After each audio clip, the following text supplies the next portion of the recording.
Kaijuologist, Digivolve 2!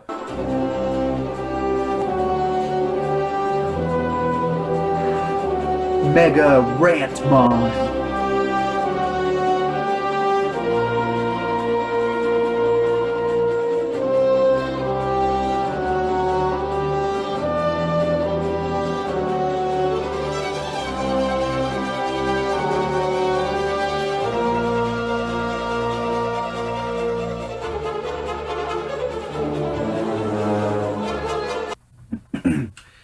Hello, Kaiju fans, Digimon friends. The Kaijuologist strikes again. We gotta hit the ground running, folks. There's just so much freaking crap to cover in this movie. Today, continuing my Digimon experiment, we are moving into Digimon Adventure Tri, Episode 2, Determination. And like I said, wow, there's a lot to unbox here. First off, I want to say I actually do think this is the more enjoyable of the two films we have so far. The first one, Reunion, as much as I enjoyed it, just had so much heavy lifting and reintroductions, plot stuff to just set the groundwork for. This one, in Determination, I feel like we finally kind of take a breath and get to enjoy these characters again. It feels much more like the old TV series does to me. Once again, just to remind you, this review contains all kinds of spoilers. If you haven't seen the movie already, please go watch it, come back, then you can enjoy this more. Second of all, I've been watching these on Hulu. I've seen them split up. I know traditionally it's supposed to be like an hour-and-a-half film, and I've seen them as 4 separate episodes. So if some of the pacing issues and things I'm talking about seem kind of out of place, that's probably why. Let's get into it. So I think we'll be able to cover plot kind of conveniently as we go along. So let's just start off with our characters, right? And I think the real shining star this time around is probably Mimi. I think these writers really enjoy Mimi, and I think they understand her and feel just more confident writing for her than a lot of the other characters. Even back to the first movie, Reunion, it felt like the second we had Mimi on screen and the second she's with the other characters, everything about the energy of the film just started to pick up and sparkle a little more. She's a sparkly lady, what can we say? We love Mimi. And it's nice, too, the way this film has decided to tackle Mimi and Joe. As I brought up with the first review, this anime series, or movie series, is very self-aware about its fan base. And a frequent complaint from the fan base tends to be that Mimi and Joe were kind of the stragglers of the Digidestined group. It felt like you almost always got a little more of an arc with all the other characters. They happened sooner in the series, and it felt at times like the writers just didn't quite invest as much energy into Mimi and Joe. And I think by having them the stars of the second movie, it's kind of an apology, a course correction on that subject. But, honestly, though, that's not to say that Mimi and Joe were bad in the first season. Back in 1999. Mimi in particular, I think, was probably one of the most fascinating and daring arcs to write into a kid's series.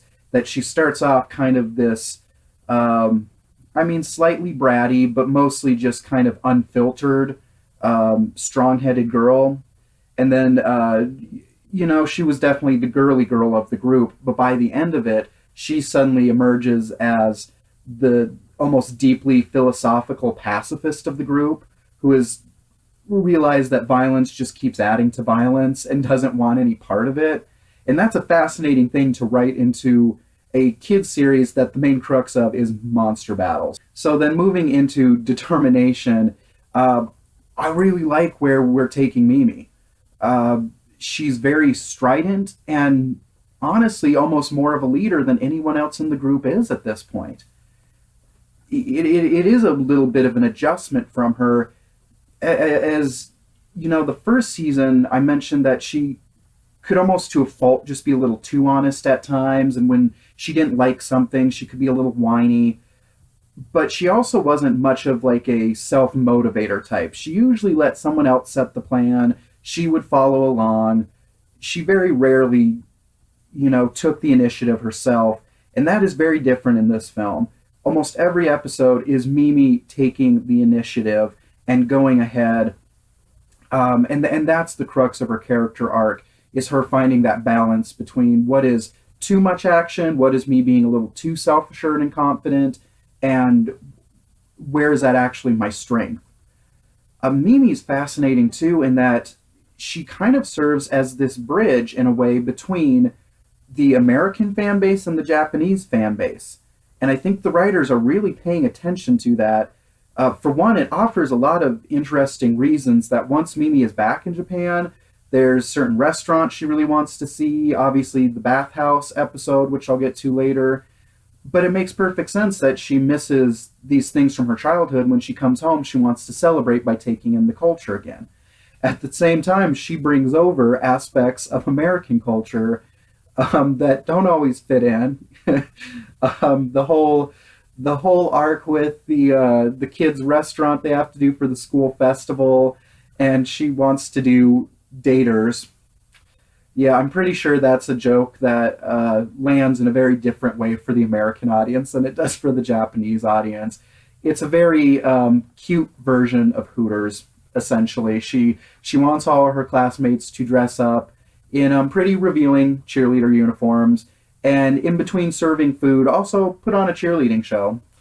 I will admit here initially, especially the second episode or kind of the middle part of this film, I was kind of frustrated because I really liked this proactive side to Mimi. I thought it was kind of a fun way to see the character grow from the character we knew. It still felt in line with her personality, but at the same time, it really challenged the idea that Mimi was just kind of a whiny, girly girl in the group.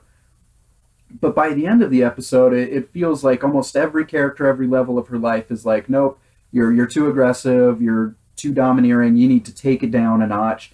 And I thought, well, God, that's a missed opportunity. I mean, Digimon's never really been particularly good or bad about any of its gender norms, but Mimi, I think, always was the one that kind of stuck out at people as maybe a little regressive. And so it was nice to see where she was going. And initially, I was disappointed that the writer seemed to express that her lesson was tone it down, Mimi. You can't do all this stuff at once. But when I sat back and thought about it, I think I'm being a little too harsh and probably a little too politically correct about it all. Oftentimes when we're writing these kind of female characters, you kind of get stuck either in the more conservative traditional angle where they're just helpless, whiny little props to the male characters, or then you backlash to the other extreme where they're extremely strident, they're complete tomgirls, and they also have nothing to ever learn or apologize or be forgiven for because they're just perfect that way. And both of them do you kind of a disservice, right? Either way, you're kind of boxing them into a fragile little character type. Whereas with male characters, we never seem to worry about that. A male character such as Tai is the obvious example. He can be bossy, he can be a leader, but the whole series is constantly trying to teach him and coach him about how to be a good leader and not to let your arrogance just get the best of you. And so it's interesting, and I think in a lot of ways was a really nice choice on the writer's part that the arc we applied to Mimi is much more traditional for the arc we see with Tai. And why not? Why not let her grow and evolve and challenge her? That's what the series was always good at. So initially I was a little frustrated, but in hindsight, when I took a breath and calmed my politically correct raging nerves down, I'm like, no, you know what? That was totally appropriate to handle Mimi that way. And by the end of the episode, or the film, I suppose, when she finally goes into the big final battle, we do see that symbolically through her Digimon reaching the final mega evolution that Mimi has grown, that she has changed. And that's important for these characters. So now let's move over to Joe. Good old Joe Senpai. I really bothered me, honestly, how much of the first movie we didn't see Joe. And I will still admit it kind of skeeves me a little that it took us this long to get him even remotely involved in the group, or to see Gomamon evolve into a Kakumon. Like, I freaking love a Kakumon. I love Zudomon. I live for Gomamon and his interactions with Joe. It was always one of the best parts of the series, the way Joe and Gomamon were really kind of counter opposites. In a way, most of the other kids and their Digimon partners, they kind of got along and you understood how their personalities were. Joe was always kind of squeamish and kind of the patriarch of the group. He was always a little more hesitant and trying to think ahead and kind of corralling everyone.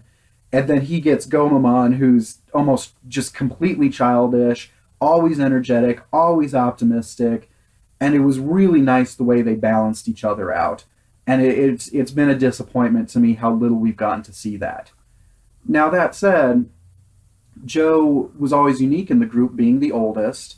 We always knew he was more worried about his studies in a way the other kids weren't. We also understood he had kind of a different family pressure on him, that he is supposed to grow up and be a doctor like his father wants. It's part of a family tradition.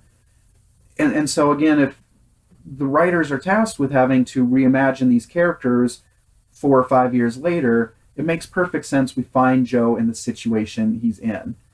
And I do appreciate that the writers took the time to let it be something a little slower. It wasn't an over the night transformation.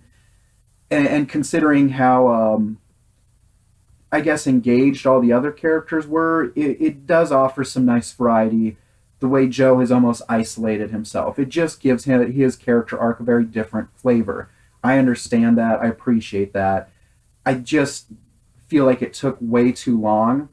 Some of my issues with Joe's arc is I just feel like it got muddy, a lot of his justifications and motives. And this might have been some of the subtitles that have been accompanying the English release. You can tell some of them are just a little rushed and a little off.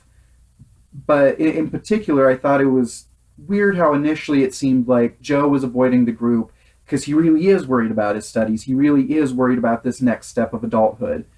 And then halfway through, we get this hint that he thinks he has this like soliloquy to himself about how I'm a coward.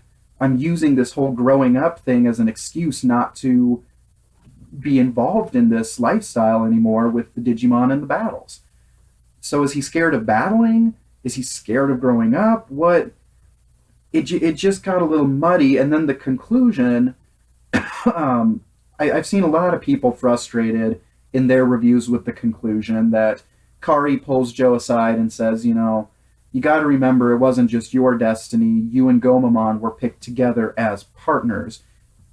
Joe keeps asking for this reason. Why me? Why this destiny? Why this life? And she's like, well, without any of this, you don't have Gomamon. Do you really need a reason to be Gomamon's friend? It doesn't bother me that much. It's nice that, true to the series, the kids and the Digimon, they have to grow together, they have to learn together, and one is not complete without the other. It's different than a lot of the other kids anime monster battle series that we get, that there is not two destinies here, but each one relies on the other one, and it creates a very meaningful and deep bond between the human and the Digimon. So I kind of like that Joe's moment of realization revolves around his acceptance of his obligation to Gomamon and his friendship to Gomamon. I have to admit, it felt like we were building to something more about, the real grown-up thing for Joe to do here is accept his destiny, is to accept that he can't always be in the books, because people could die if he doesn't go out and help the Digidestin fight the good fight. I guess a couple of quick words. We get 2 fresh megas here. Vikemon, I don't remember ever seeing cards or art for this character when I was little. I don't know where it came from. Maybe they did come up with it in order for the movie, or maybe there's so many damn Digimon that have never even been used that it's like, who knows? I feel like there's millions and millions of Digimon. I have no idea. Rosemon, on the other hand, we saw pictures of Rosemon. Rosemon was like known in the first generation that Lilymon would evolve to Rosemon if the animators ever wanted to have the budget for it, basically. That said, I never thought I would actually see Rosemon. Palmon, Togemon, Lilymon, one of my favorite arcs or Digivolution arcs in the whole series. I adore all those Digimon, and I always wanted to see Rosemon. Never thought I would. So to see Rosemon was a big deal for me personally. Loved it. Vikemon, I think, is absolutely awesome. I love the design. Totally in line with all of Gomamon's other evolutions. So I really do root for these two megas.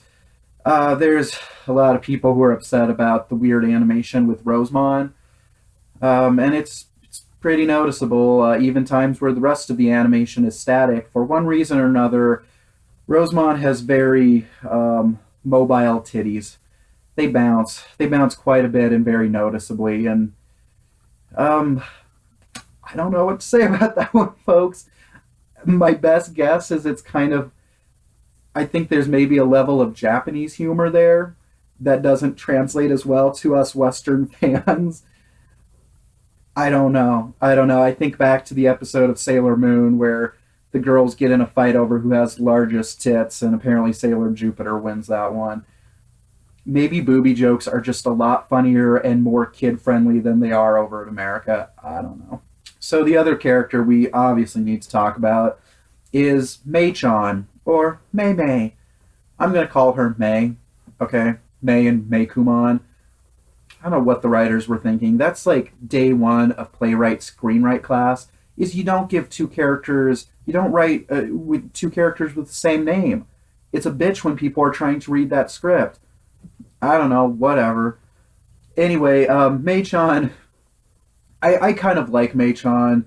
I'm not sure I'm not sure how much I love her yet, but I don't dislike her, which is what I was kind of worried, was that I was going to step into this and just be completely annoyed with her. She also adds some variety here. When we think about the three girls already, we have Sora, who's always kind of been our uh, I don't know, ever pleasing, ever lovely yet tomboy character. She's into athletics and stuff. Then you have Mimi, who's obviously our fashionista girly one at times. And then you have Kari, who kind of splits the difference, but is also kind of the wise and philosophical and just a little more. I don't know. She's the calm one. So what do you do if you're adding a fourth girl to this dynamic? I think then you need someone who's maybe a little more shy, a little more reserved than the other three are, and at the same time maybe someone who's a little nerdy. Um, I don't really know how nerdy May is. Apparently, she's very good at drawing clothes. Good for her. She also her backstory is a little baffling because we find out she does or she's had relations with the government lady whose name I'm about to pull out of my ass any moment. And it's like, how long have they known each other? What are all the relations there? It was confusing. Meikumon is kind of even more of a mystery, honestly. We'll get to that. Don't you worry. I do kind of like Meikumon. I think it's interesting. And I had this thought towards the end of this episode too, when Meikumon's being kidnapped by our newly risen Digimon Emperor. The whole thing kind of reminded me a bit of the Myotismon arc from the first season, that everyone's searching for the eighth child, and we all know who it is, but some of the characters don't. And we know something about Meikumon is special, and we know they're trying to hunt her, and people are trying to hide her. It's also interesting that we now have two cat-based Digimon who both remain in champion form the whole time. I don't know if there's going to be a parallel here, but I was kind of thinking, all of season two ended up being about the Myotismon arc again, that Myotismon never really died. I kind of wonder if there is something to this, if this was a little more deliberate. I'm getting a little more conspiratorial now with that. Um, Meikumon is just a lot more insecure than the other Digimon too, we notice. She does hop into the battle with Ogremon pretty nicely, which I like, but there's the weird moment in the bathhouse scene where she's staring at the tower, or I'm not actually sure with Meikumon, honestly, if it's supposed to be a boy or a girl. I don't know. I like how Leomon just couldn't resist Mekumon's cuteness. I thought that was funny. I liked in general that there was more humor to this episode. I think it's appropriate. I guess some of the last bit of character stuff we have to hit off is that Matt and Ty apparently aren't very resolved with their fight about whether whether we fight Digimon or don't fight Digimon. Um, Ty said very little on it. Matt says very little on it. They brood at each other. They glare at each other. They have one confrontation in the hallway that Ty runs away from. Um, at this point, I wish we'd moved on. Honestly, I'm really hoping they flash each other a nice smile at the end of the episode. I'm hoping that that means we can move on and maybe Ty's put a little bit of this away. I don't know. I don't know, folks. I'm hoping that's done because it didn't feel like it was going anywhere this time. The first time in Reunion, it was a smart and interesting arc. It was appropriate, and now I just don't know where the writers want us to go with it or why I should keep caring about it, honestly. And it's kind of a bummer, too, that the two leaders are in just such a static place right now. Okay, so some more specific plot details. I kind of touched on this that it's nice using Mimi as this liaison between the two cultures.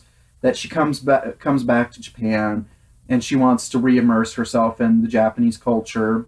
And the first thing she wants to do is take the group to a bathhouse. Now, I know this drew the ire of a number of fans who feel like this got us into silly rom com territory. That the whole point was to sexualize the characters in a kind of wink wink nod to the fanboys. I would offer it's not as bad as we all think it is. The episode honestly, what am I trying to say? It kind of reversed what we were expecting from the episode, honestly. The episode also had a pretty good fight with Leomon and Ogremon at the beginning, and then we got Ogremon battling the military. Shout out to my Godzilla fans. You know what those scenes are about. So I didn't think it was that bad of an episode. Honestly, I thought it was pretty well paced. I also think there's a lot more going on in that episode than people appreciate. I mean, first and foremost, though, we have to hit off that having an episode in an anime series where the characters go to the bathhouse and hijinks ensue, that is not new for animes. Even the very first Digimon, like it was like 10 episodes in, and the kids come across some haunted mansion that has like a weird little bathhouse spa in the back. And we had the exact same jokes about Gabumon not wanting to take off his fur and some of the Digimon ending up in the wrong dressing room. I don't know why now it's like, oh, how dare they? I liked it too. I think it's nice to see these characters be a little goofy, be a little more relaxed. You know, one of the things I think that endears you to this group of kids isn't just always the action adventure aspect of it. It was also that the first series was really good about also letting them have moments where they could really just be kids. They could be silly, they could goof around, they could be hungry and complain about food, they could miss their families, they could have this whole gambit of things that made them feel like kids you know or kids you really related to. Um, was talking about earlier that we were reversing a lot of the standards. I think most people assumed going into this bathhouse sequence that this was mostly an opportunity to show off our female characters, and the total opposite ends up being the case. We see much more skin, I guess, from the boys. I don't know. I'm thinking there must be a female pocket of fans that they felt obligated to do. I mean, I'm pretty sure we even see Izzy's butt at one point, which I don't know if that does anything for you. But again, I thought it was charming. I thought it was nice. I think it fits into a larger structure here too, though. This was our first episode where we're still missing Joe, but we're incorporating May into the rest of the group. And so this is kind of the group's first bonding moment. And it's not just about entering May. We also have our two government officials, the teacher from Ty and Matt's school. And so this is kind of the first time where we're not in an immediate emergency situation and everyone can talk and kind of relax and we can see the group bond.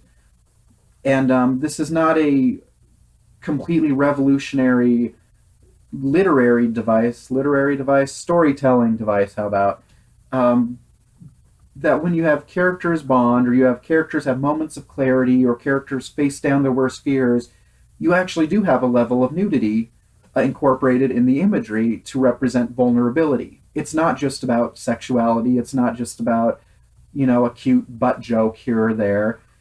Um, Part of it is also what it suggests about the characters being vulnerable and open with each other and reconnecting with each other.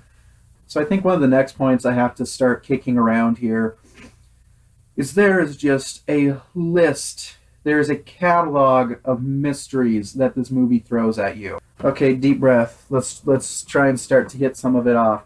Um, why did Ken Ichijoji just appear out of nowhere? Why is he still dressed as the Digimon Emperor? Why does he still have Imperial Dramon? Where's Vmon and Wormmon? Why do TK and Kari seem to remember him so specifically? Why do TK and Kari have the D3 Digivice but don't seem to have any memory or concern about the other Digidestin from Season 2? How is this Digimon infection actually being spread? Is it through contact, through bites? Why can Leomon fight it? Why does Meikumon kill Leomon? How about Hackmon? What the hell is Hackmon doing? What happened to Alphamon? Where's Alphamon? He wasn't killed. Is he still looking for Meikumon? Is he involved with the Digimon Emperor? Is the Digimon Emperor even Ken? Because we did see Ken's dead body in like the first 5 seconds of the first movie. I mean, what it leaves us all here is just scratching our head with conspiracy plots, right? So here, let's offer some conspiracy plots. I think one of the weirdest things, I did not catch it the first time, but if you watch Our Government Lady, she at the very end when Leomon has just been stabbed, they do this close up on everyone's mouth, and everyone's like, "Oh my god!" And it's just really quick, but her mouth goes from shock to just kind of a cute little smile. I thought it was also weird that the first time she finds Meikumon in the hallway wandering around by himself, there's like this weird shadowy presence around her when she picks him up. At first, it seems like it's just a fake out in the story, but actually, I'm thinking it signifies something more. Also, she is the one who constantly seems to be able to see Ken Ichijoji wandering around briefly before he vanishes. She catches him out of the crowd much easier. Um, I mean, some fans have pointed out that she's the one who sends Mimi, or she sends Izzy the text of Mimi in her cheerleader outfit, which, oh boy, if we were talking about tasteless and gratuitous, the way, like, Izzy shows up and just stares at her tits and even her crotch. There's, like, a shot where, like, it's, like, his eye view, and it's, like, right on her crotch. Yep, that's all thanks to Government Lady, who got Izzy away from the Digimon. So, I, I don't know. I don't know. Actually, I'm leaning towards that this whole thing about the infected Digimon, that it doesn't just affect Digimon. That it might be kind of the tail end of that dark spore idea we had in season 2, that certain characters can be activated or like sleeper cells, that suddenly they can be evil when certain Digimon in power want them to be. We also have this idea now that Meikumon, I mean, it was like the one bit of information they give you in this movie, and even that, it wasn't a great surprise. It wasn't a great reveal. We all knew it from the first movie. Clearly, Meikumon is like the center of all of this. Either he's the one who's causing the infection, he's causing the distortions between the worlds. I also, though, would offer, after the way this end part goes, that maybe Meikumon is supposed to be the cure for it all. I thought it was interesting that Leomon, even though he's in control of the virus, that's kind of where Meikumon makes the decision to kill him. And I wonder if Meikumon's almost like like the cure to the virus but gone rogue. That they can't control him and it was an experiment gone awry. I don't know, but then we see Mei-chan's Digivice go all dark and evil. There's just so many what the fuck moments that you don't know what to do with or how to piece together here. I suppose I really quick, I should touch on the animation. It does feel a bit downgraded from the first movie. I mean, maybe that's because so many more of the scenes occur in the daylight, that the color palette's just more expensive. I'm not sure. In particular, kind of the third section of this movie where we have the kids at the festival and the Digimon convince Leomon to take them to the festival. I was genuinely stunned at how cheap the animation all of a sudden got. The entire cheerleading sequence with May and Mimi, oh my god, was it infuriating. It's mostly just stills. And the worst, one of the worst parts of it too, was that this whole episode, this whole film clearly wasn't too sure what to do with Sora. I mean, she helped sew stuff at one point, good for her. But then it's like the whole episode, she has nothing to do, and they're like, well, what if we just have one still shot of her leaning in the window, looking in at everything? And it's like, what's she even doing there? Why doesn't she just come in and order lunch with the rest of the kids? It's pretty wretched. I do like with May the kind of interplay with her and Mimi, that she kind of helps get Mimi's self-esteem back, kind of helps remind her that, you know, your brash ways actually helped me become a little more open. They're kind of a nice counterbalance to each other. Okay, there's probably things I'm forgetting. There were a lot of working odds and ends going on in this film. In general, I thought there was a real strength this time, that the Digimon were allowed to be funny and silly again. We got to see the human characters have a little more down-to-earth interactions. Everything wasn't, you know, heightened conflict this time. I think that is important for the larger Digimon legacy, so I appreciate that. Some exciting battles. Awesome to see these two new mega forms. Really appreciate us throwing Joe and Mimi such meaty, interesting arcs. The obvious weakness of this film, just way too many questions, way too much mystery. The next film, which I think comes out like November maybe, is called Confession, and hopefully we do get all the confessions, and there's got to be a tipping point here where we get more information and understand a little bit more about what's happening here. Because at this point, if we get through that third film and there's still no mention about where the season 2 kids are, like, that is almost negligent and irresponsible at that point on the writer's part. That said, we've got 4 movies left, folks. I'm still glad this is happening. I'm still having a fun time reviewing it. Thank you for checking out my channel. Please, if you're a fan of Godzilla or anything Japanese monster related, I've got plenty of other videos to check out, and hopefully we get to see Digimon Adventure try Confession. The third film will be out sooner rather than later, and I'll be back in some other bizarre attempt at anime garb to talk about that next movie. Thank you for your time. Hope to see you guys again.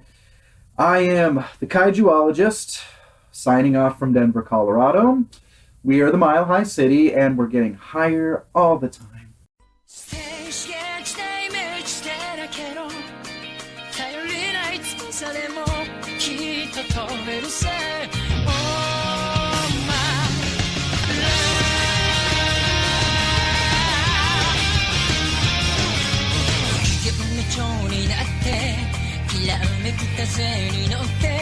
今すぐ君に会いに行こう